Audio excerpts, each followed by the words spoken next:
I mean, uh, there's nothing that makes me laugh more than me fucking up my words, especially when I was in quite a serious mood, so that's quite funny. Thank you, universe, for doing that. I started this YouTube channel to share authentically on my self-growth and self-love journey, but it was never so apparent to me until the last maybe month or so how much I have, yeah, I'm gonna say it, how much I have lacked in self-worth.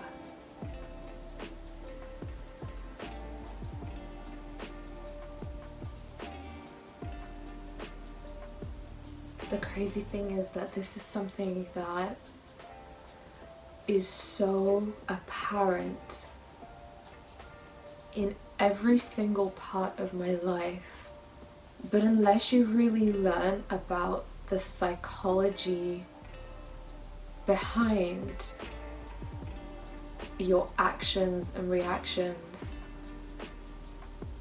it's not easy to recognize the root. Having said that, it's not just about learning the psychology behind it, but it's moving into more somatic forms of healing. And I've been doing a lot of breath work recently that I think has just opened my body and mind up to understanding the roots. When looking into your actions and reactions deeper than just this is what it is, you're really able to see where it's coming from within you. Why did you react that way? Why did that make you feel that way? And all of those kind of things. And I'm very grateful for this realization because I have begun to understand why certain patterns in my life are repeated. And I just want to thank you in advance for your patience, because I'm really trying to feel into the words, into my body, with how I'm sharing this information, because it's really important to me to express authentically. The journey of self-love is a long one, for me at least. I have been recognizably on this journey for about 12 years, and for now, at age 27, to realize that I have issues with my self-worth,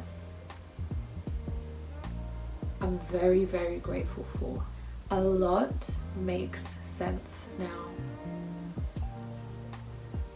Getting to this step of realizing the lack of self-worth is almost appearing to me like a doorway that I've been needing to get to, and behind that doorway is this whole realm of illumination and understanding of why I have been the way I have been, why there are things that constantly show up, and why I find it difficult to get out of certain situations. Once I open myself up to this understanding and acknowledgement of worthiness issues, I said that I'm ready.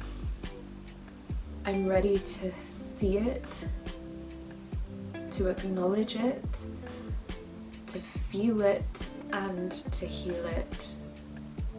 And I know, and I already have been, but I'm in for a hell of a journey that I'm obviously ready for in certain ways, but I'm ready.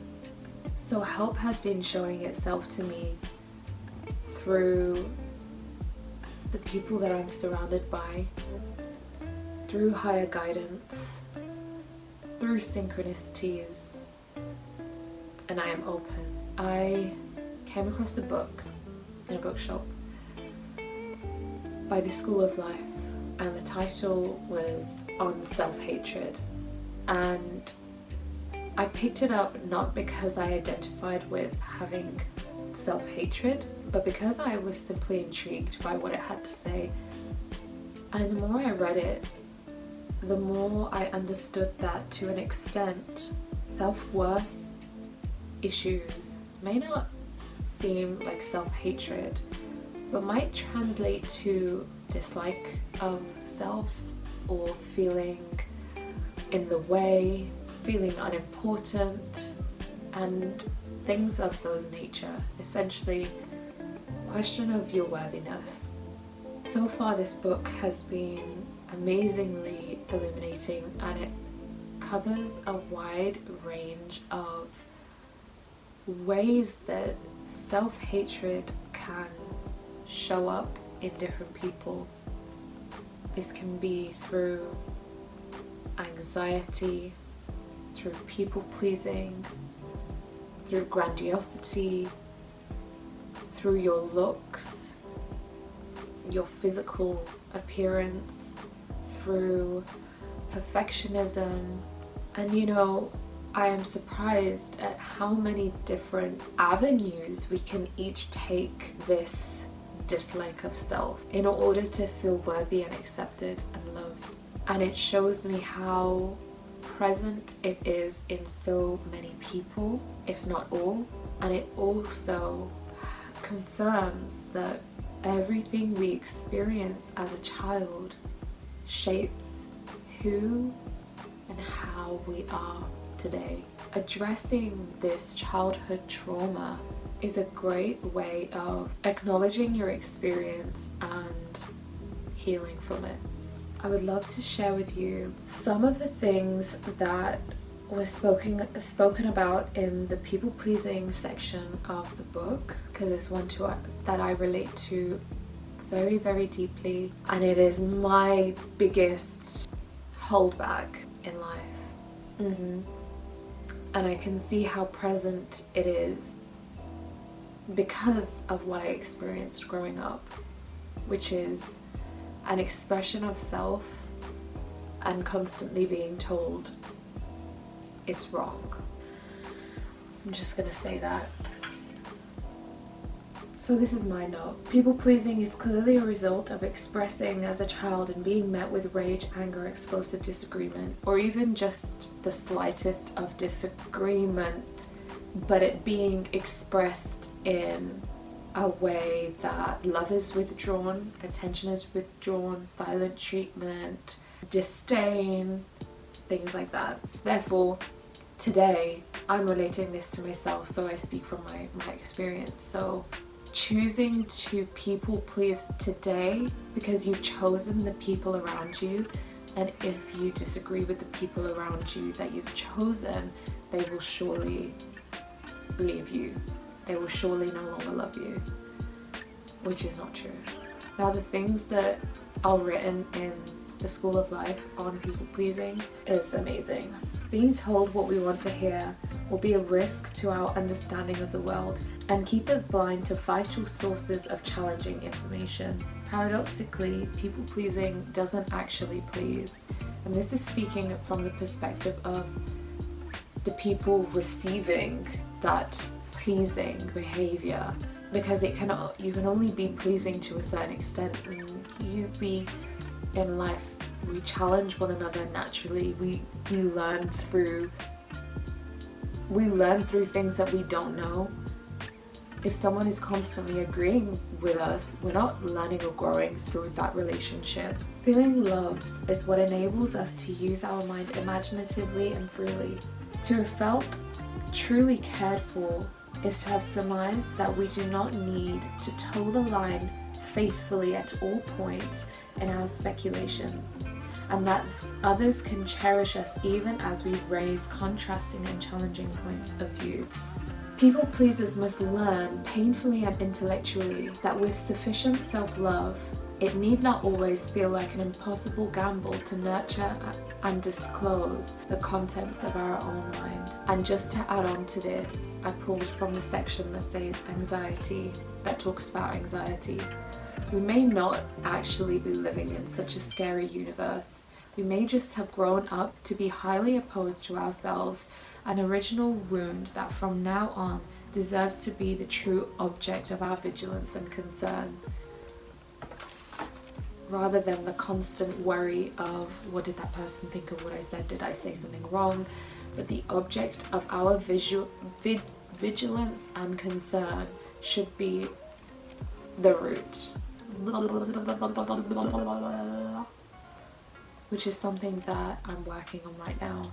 And you know me, if you've been here for some time, it's important to me to show up during these times too, because I want to create a realistic representation of the human journey.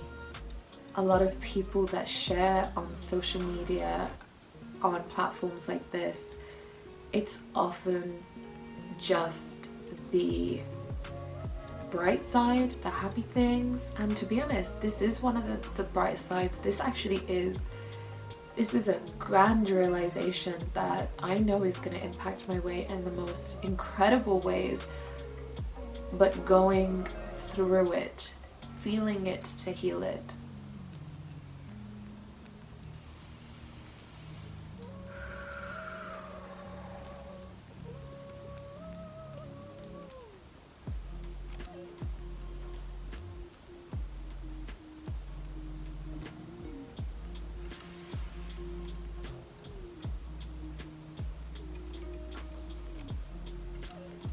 I don't know if I'm going to share this because I feel weirdness in my body.